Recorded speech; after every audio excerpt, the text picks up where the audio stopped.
berpindah menuju Masjidil Haram disebut Masjid Qiblatain, Qiblatain, dua kiblat. Jadi ada dua, masih diabadikan Qiblatain. Wa haitsu ma kuntum, dan sekiranya sesuatu kuntum yang ada kamu sekalian, fawallu, maka palingkanlah oleh kalian wujuhakum, wajah-wajah kalian, syatrahu, ke arah Masjidil Haram. Jadi umat Islam, kaum muslimin juga diperintahkan untuk sama-sama memalingkan, mengubah arah kiblatnya ke Masjidil Haram. Wahwa, dan hal tersebut, peristiwa pengubahan peralihan kiblat itu, misdaqu qauli ta'ala, pembenar, ialah sebagai pembenar firman Allah Subhanahu wa taala, wala saufa yu'tika rabbuka fatarda, dan niscaya akan kami anugerahkan untukmu, akan menganugerahkan untukmu, rabbuka, siapa Tuhanmu, niscaya akan menganugerahkan untukmu, rabbuka, Tuhanmu, fatarda, maka engkau akan ridha. At-Tuha ayat 5. Wa yatahaqqaqu fihi qaulu Sayyidah Aisyah, dan menjadi nyata fihi, pada peristiwa tersebut, pengalihan kiblat tersebut, apa ucapan Siti Aisyah Ummul Mukminin radhiyallahu anha lahu, kepada Nabi. Siti Aisyah pernah kan kepada Nabi, ma ara rabbaka illa yusari'u fi hawak, aku tidak melihat Tuhanmu kecuali bersegera pada apa yang kau inginkan. Jadi Siti Aisyah sebagai istri Nabi, Ummul Mukminin, beberapa kali menyaksikan peristiwa apa yang diinginkan Nabi segera terkabul. Tidak lama. Menunjukkan bahwa Nabi benar-benar kekasihnya, orang pilihannya, sehingga apa yang diinginkan Nabi segera dikabulkan oleh Allah Subhanahu wa taala. Rawahul Bukhari, meriwayatkan kepada hadis ini Al-Bukhari, Imam Al-Bukhari. Wa huwa, dan beliau Nabi Muhammad sallallahu alaihi wasallam, la yarda, tidaklah ridha, illa, kecuali, bima yarda bihillah, kecuali dengan sesuatu yang ridha terhadap ma itu Allah Subhanahu wa taala. Apa yang diridhoi Nabi ya sebenarnya diridhoi oleh Allah Subhanahu wa taala. Jadi keinginan Nabi itu manifestasi dari kehendak Allah Subhanahu wa taala. Wa qala Abu Hatim Al-Busti rahimahullahu taala, dan berkata siapa Imam Abu Hatim Al-Busti rahimahullahu taala di dalam kitab Al-Jami' al-Ahkam, Al-Jami' li Ahkamil Quran lil Qurtubi, diriwayatkan bahwa Imam Abu Hatim Al-Busti berkata, shallal muslimuna ila Baitul Maqdis 17 syahran. Salat kaum muslimin menghadap arah Baitul Maqdis 17 bulan. Wa salata ayyam, ditambah 3 hari, sawa'a, serentak ya, semuanya lurus. Dzalika anna qudumahu al-Madinata, dan peristiwa tersebut bahwa kedatangan Nabi ke Madinah, karena ada kedatangan Nabi itu, qudumahu yaumal itsnaini, pada hari Senin. Jadi hari Senin ini benar-benar hari spesial baginda Nabi. Beliau lahir hari Senin, ya hijrah hari Senin, sampai di Madinah hari Senin, wafat hari Senin. Lithnati asyrata laila, 12 malam berlangsung, khalat, berlangsung, berlalu, min syahri Rabiul Awal, dari bulan Rabiul Awal.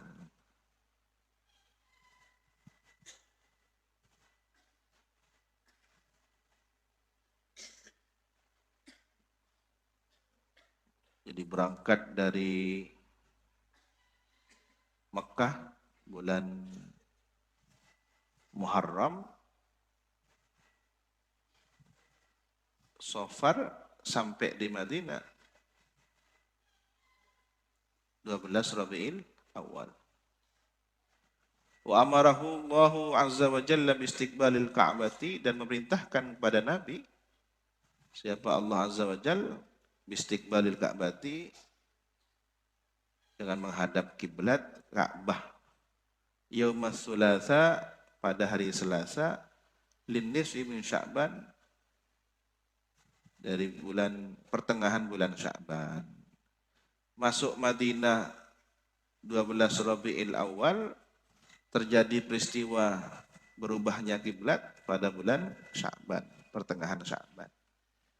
Rabiul Awal, Rabiul Tsani, Jumadal Ula, Jumadal Tsaniyah, Rajab, Sya'ban.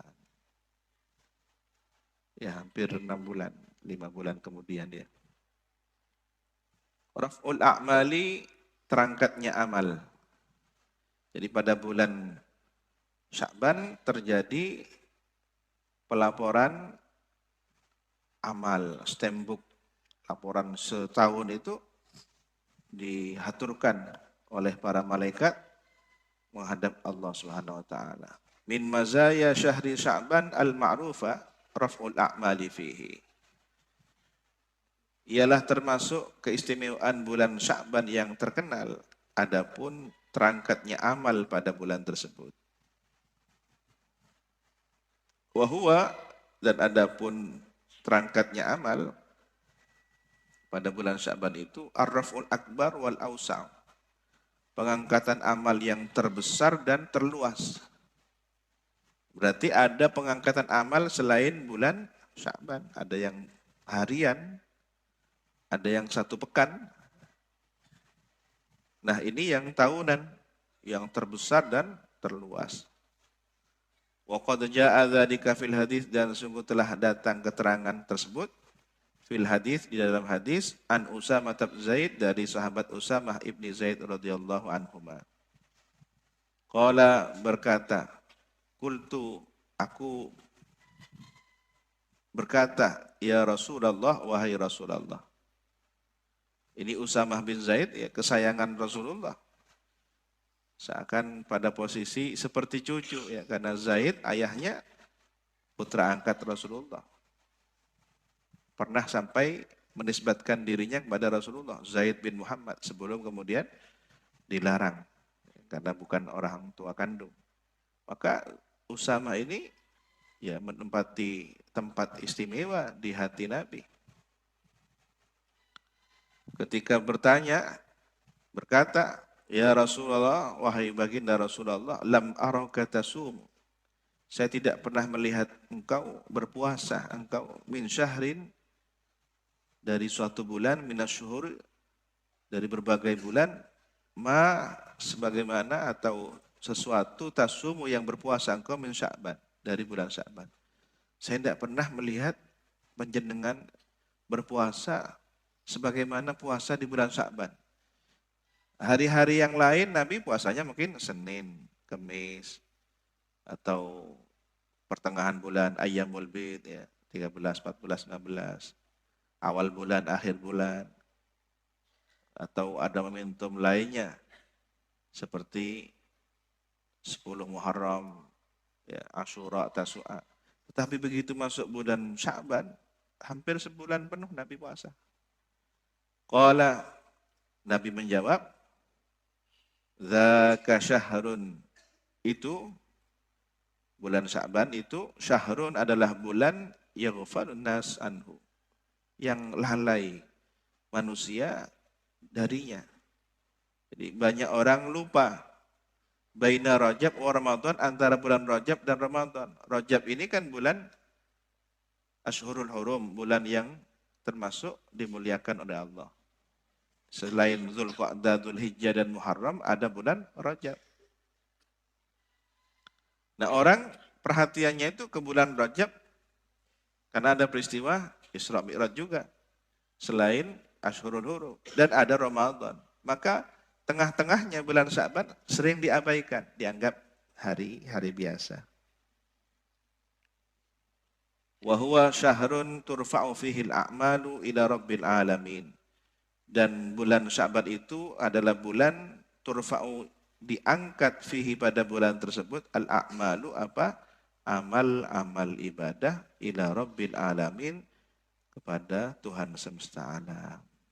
Wa uhibbu an yurfa'a amali wa ana shaimun. Dan saya senang bahwa ketika diangkat amal saya wa ana shaimun, sedangkan saya sedang berpuasa. Sedangkan saya puasa. Jadi Nabi senang ketika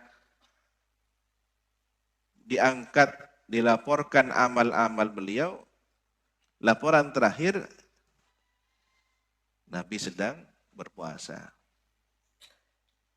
Qala al-Mundhiri, berkata Imam al-Mundhiri, rawa meriwayatkan kepada hadis ini An-Nasa'i, siapa Imam An-Nasa'i? Qultu, berkata Abu Ya Sayyid Muhammad An-Maliki, wa akhrajahul Imam Ahmad fi musnadihi, dan mengeluarkan redaksi hadis tersebut siapa Imam Ahmad di dalam kitab Musnadnya, Musnad Ahmad. Walaysa hadzal raf'u khassan bi Sya'ban, dan tidaklah pengangkatan amal ini khusus pada bulan Sya'ban. Tidak, ada peristiwa lain. Ada pengangkatan amal di bulan yang lain, di waktu-waktu yang lain. Bal jaa'a fil ahadits syarifati, bahkan datang keterangan dalam hadis-hadis yang mulia, sesuatu yadullu, yang menunjukkan sesuatu itu ala ta'addudi raf'il a'mal, menunjukkan pada berbilangnya peristiwa pengangkatan amal fi awqatin mukhtalifatin, di berbagai waktu, wala tunafi bainaha, dan tidak saling menafikan antaranya. Jadi satu informasi dengan informasi yang lain tidak saling bertentangan. Fa inna likulli raf'in hikaman tata'allaqu bihi. Maka sesungguhnya bagi setiap pengangkatan amal adapun hikmah-hikmah. Tata'allaqu, yang berkaitan, hikam itu bihi, dengan kulli raf'in. Ar-raf'u fil nahari wa raf'u fil laili. Nah, ini salah satunya. Pengangkatan di waktu siang, pengangkatan amal di waktu malam. Warada, datang keterangan fi Sahih Muslim, dalam kitab Sahih Muslim, an Abi Musa radhiyallahu anhu, dari sahabat Abu Musa radhiyallahu an. Qala, berkata siapa sahabat Abu Musa, qama fina, memulai pada kami Rasulullah, baginda Rasulullah sallallahu alaihi wasallam, bi khamsi kalimatin, dengan 5 kata, 5 kalimat. Nabi ketika berjumpa dengan sahabatnya begitu semangat untuk menasihati beliau, para sahabat. Maka langsung segera Nabi memulai dengan 5 kalimat, 5 pesan. Faqala, maka bersabda Nabi, innallaha azza wa jalla, sesungguhnya Allah azza wa jalla, la yanamu, tidaklah tidur, Allah subhanahu wa ta'ala, wala yanbaghi, dan tidaklah pantas lahu baginya, an yanam, apa? Tidur. Rabbul alamin, yang mengatur alam semesta, tidak butuh istirahat, tidak butuh tidur, tidak ada lelah. Yakhfadul qista wa yarfa'u, menurunkan neraca timbangan dan mengangkatnya, timbangan amal. Wa yarfa'u ilaihi, wa yurfa'u, diangkat, ilaihi, kepada, dilaporkan maksudnya kepada Allah, amalul laili qabla amalin nahar, amal malam sebelum amal siang.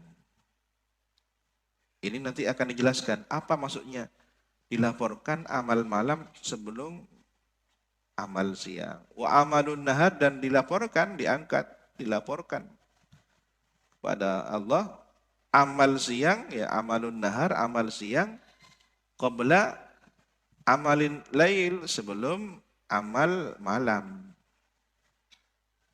Hijabuhu, adapun hijabnya amal itu, An-nur adalah cahaya. Tidak mampu diketahui oleh siapapun. Lau kasyafahu, andaikan Allah menyingkapnya, menyingkap hijab cahaya itu, lahraqat subuhatu wajhi, niscaya akan membakar subuhatu wajhi, cahayanya keagungannya itu, membakar sesuatu, intaha yang sampai ilahi kepada basaruhu, pandangannya, min khalqi, dari makhluknya. Jadi tidak ada satupun makhluk yang mampu melihatnya. Amal itu diliputi, terhijab oleh cahaya. Ya, andaikan ada sesuatu makhluk, ya siapapun yang berani menatapnya, maka akan terbakar oleh cahaya Allah, cahaya kemuliaannya. Qala al-allamatul Munawi, berkata al-allama al-Munawi atau al-Manawi rahimahullahu taala, wa maknahu, dan adapun makna hadis tersebut, ai makna raf'il amal, artinya makna dari pengangkatan amal, al-warid fi hadzal hadis, yang datang penjelasannya dalam hadis ini, yurfa'u ilaihi amalun nahar, diangkat ilahi kepada Allah amalun nahari, apa? Amal waktu siang, fi awalil laili, di awal malam, alladzi ba'dahu, yang awal malam itu setelah siang. Kapan? Petang hari. Ya, petang hari ini kan akhir dari siang dan awal dari malam. Wa amalul laili fi awalin nahari, dan amal malam diangkat pada waktu awal siang, alladzi ba'dahu, yang awal siang itu setelahnya. Kapan? Pagi hari. Nah, subuh ini proses pelaporan amal. Semalam apa saja yang dilakukan. Fa innal hafadhata, maka sesungguhnya malaikat hafadhah, malaikat yang menjaga, mengurusi amal ini, yas'aduna bi a'mal lail, naik. Siapa mereka? Malaikat hafadhah, dengan membawa amal-amal malam, ba'dan qidaihi fi awalin nahar, setelah habisnya waktu itu, fi awalin nahar, di awal siang. Jadi pergantiannya kapan? Subuh. Amal yang malam hari selesai sudah, laporan terakhir diangkat, dilaporkan di awal siang, berarti pagi hari, subuh. Wa yas'aduna bi amalin nahari, dan naik mereka malaikat hafadhah dengan membawa bi amalin nahari, amal-amal siang, ba'dang qidaihi, setelah habisnya waktu siang itu, fi awalil lail, di awal malam, petang hari. Wa asyara bidzalika, dan memberi isyarah bidzalika, terhadap hal tersebut, ilal haditsil warid, pada hadis yang datang, fi sahihaini, di dalam kitab sahihain, sahih Bukhari dan Muslim, an Abi Hurairah radhiyallahu an, dari sahabat Abu Hurairah radhiyallahu an. Qala, berkata sahabat Abu Hurairah, qala Rasulullah sallallahu alaihi wasallam, telah bersabda baginda Rasulullah sallallahu alaihi wasallam, yata'aqabuna fikum ayyatanawabun, bergantian, silih berganti, sif-sifan, ya, ganti sif, fikum, pada urusan kamu sekalian, ayyatanawabun, artinya saling berganti waktu, menjaga.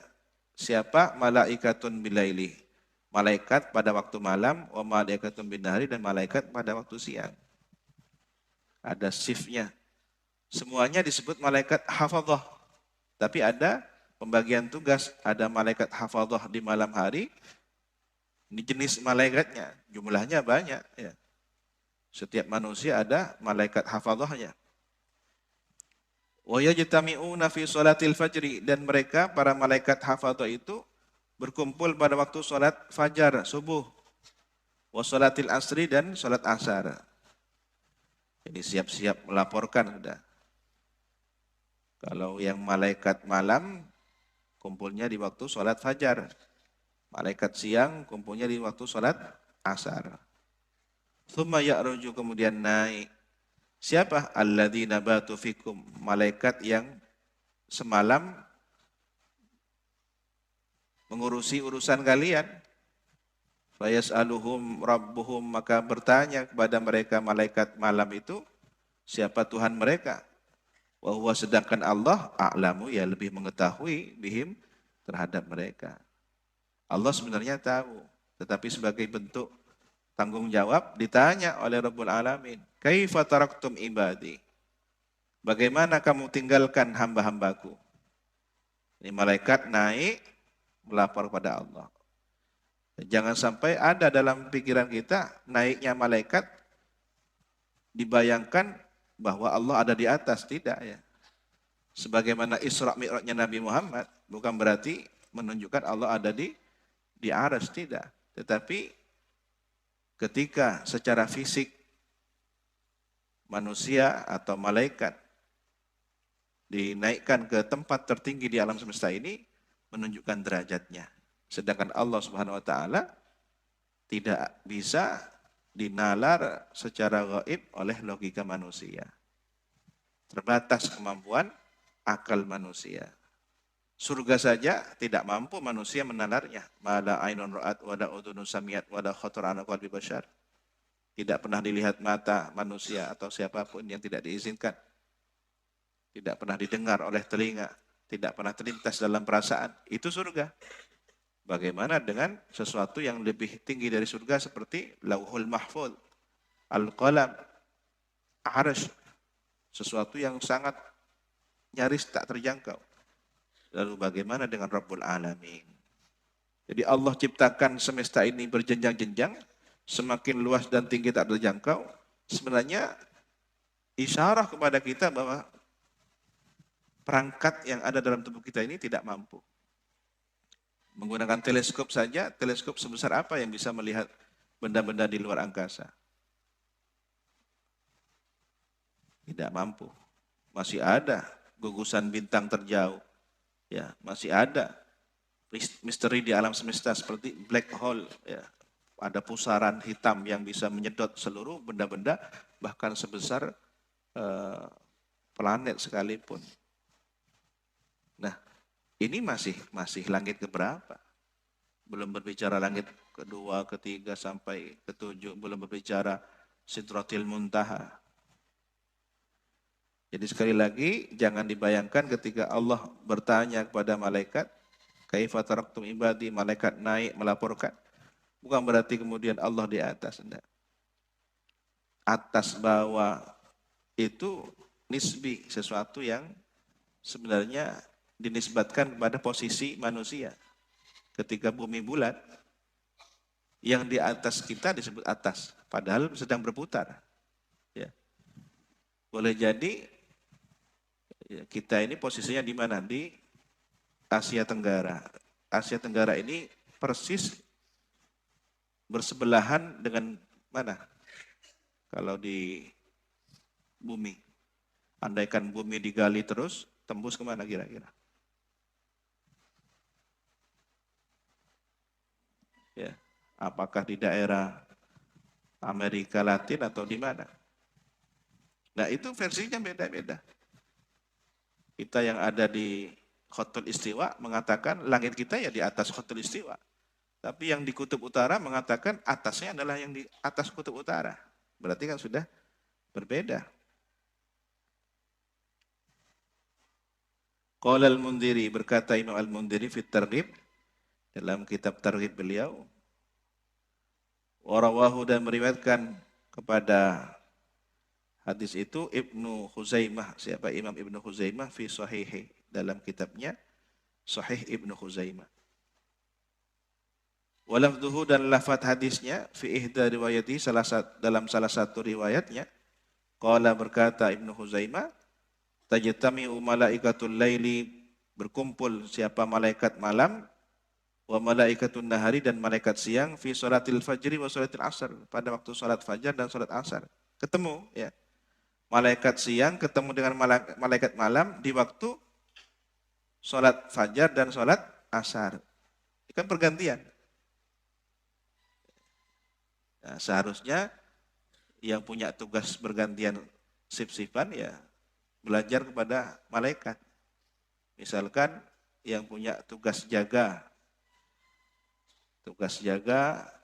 di pintu. Jangan pindah dari tempat itu sebelum petugas berikutnya datang. Oh, ini sudah habis shiftnya, saya tinggal keluar. Kemudian kalau yang shift kedua datang terlambat, berarti ada beberapa jam, beberapa detik, beberapa menit kosong. Itu kalau ada maling masuk, tidak ada yang tahu. Harus lihat CCTV. Nah ini artinya apa? Bersambung. Pergantian waktu itu penjaganya bersambung. Kalau perlu ada serah terima. Saya sudah selesai tugas, selanjutnya Anda siap. Gitu. Fayajtami'una, maka mereka kumpul fi suratil fajri pada waktu surat asar, surat fajar. Fatas'adu malaikatul laili, kemudian naik malaikat malam melaporkan hasil catatannya semalam. Wa tathbutu, dan diam tetap malaikatul nahari, siapa malaikat siang. Nunggoni ya, menunggu, mengawasi manusia sepanjang siang. Wa yajtami'una fi sholatil asri, dan berkumpul mereka pada waktu sholat asar. Setelah bertemu di sholat asar, fatas'atu, maka naik malaikatun nahar, malaikat siang. Wa tabitu, dan bermalam malaikatul laili, siapa malaikat malam. Fayas'aluhum rabbuhum, maka bertanya kepada mereka rabbuhum, siapa Tuhan mereka. Kaifa taraktum ibadi, bagaimana kalian tinggalkan hamba-hambaku. Fayaquluna, maka mereka berkata, malaikat itu berkata, atainahum wa hum yusallun, kami datangi mereka manusia, sedangkan mereka manusia sedang sholat, ya Allah. Wa taraknahum wa hum yusallun, dan kami tinggalkan mereka, sedangkan mereka sedang sholat, ya Allah. Faghfir lahum, maka ampunilah mereka, ya Allah, yaumaddin, pada hari kiamat. Didoakan oleh malaikat. Tapi catatannya siapa? Yang dilaporkan sedang sholat. Ini termasuk rahmatnya malaikat ya. Naik pada waktu sholat fajar, naik pada waktu sholat asar. Maka ketika dilaporkan ke Rabbul Alamin, catatan terakhir sedang sholat. Yang sholat subuh ya. Makanya yang tidak sholat subuh gimana malaikat melaporkan? Ini subuhnya jam 6, subuhnya jam 7. Duha apa subuh ini? Yang sholat asarnya sampai kebablasan maghrib, ini juga bermasalah. Maka ada isyarah bahwa seorang hamba yang mulazamah menjaga sholat subuhnya dan sholat asarnya, ada harapan, meskipun banyak kekurangan di antara waktu itu, diampuni dosa-dosanya oleh Allah. Ya, ini berkatnya malaikat mendoakan kita. Fakun ayyuhal mu'min, maka adalah wahai Anda seorang mukmin, ala ilmin qati'in, berada di atas ilmu yang pasti, harus yakin, bi anna ma'aka, bahwasanya besertamu malaikatan bil laili wa malaikatan bin nahar. Adapun malaikat di waktu malam dan malaikat di waktu siang. Yarkubuna a'malaka, yang mengawasi malaikat malam dan siang itu mengawasi amal-amal kalian, amal-amalmu. Wa yarfa'unaha, dan mengangkat, melaporkan mereka kepada amal-amalmu itu ila rabbil izzati wal jalal, kepada Tuhan yang maha agung lagi maha agung. Ar-raf'ul fawri, wallahu subhanahu wa ta'ala a'lam bis-shawab. Rabbi zidni ilma.